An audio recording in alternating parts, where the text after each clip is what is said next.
ফ্যাসিবাদ সরকারকে যারা প্রশ্রয় দিয়েছে তারা এখনও প্রশাসনে আছে উল্লেখ করে বিএনপি মহাসচিব মির্জা ফখরুল ইসলাম আলমগীর বলেছেন, এদের দ্রুত অপসারণ করতে হবে। সকালে জাতীয় প্রেস ক্লাবে সাবেক প্রধানমন্ত্রী কাজী জাফর আহমেদের মৃত্যুবার্ষিকী উপলক্ষে আলোচনা সভায় তিনি একথা বলেন। মির্জা ফখরুল বলেন, আনসাররা গোলযোগ সৃষ্টি করতে চেয়েছিল, যা মোটেও ভালো লক্ষণ নয়। পরাজিত শক্তি নানা চক্রান্ত করছে জানিয়ে তিনি বলেন, এ বিষয়ে সবাইকে সজাগ থাকতে হবে। শেখ হাসিনার পালিয়ে যাওয়া এবং পতিত স্বৈরাচারে চলে যাওয়া একটি বড় বিজয় বলেও উল্লেখ করেন। অন্তর্বর্তী সরকারের প্রতি আস্থা আছে জানিয়ে তিনি বলেন, তাদের প্রতি প্রত্যাশা অনেক।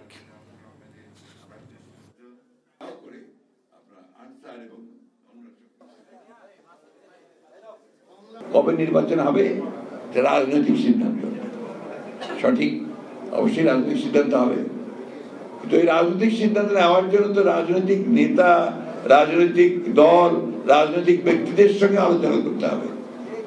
আমি আশা করব যে আমাদের প্রধান উপদেষ্টা সেই প্রক্রিয়াটার দিকে খুব দ্রুত যাবেন, এই রাজনৈতিক দলগুলোর সঙ্গে কথা বলবেন।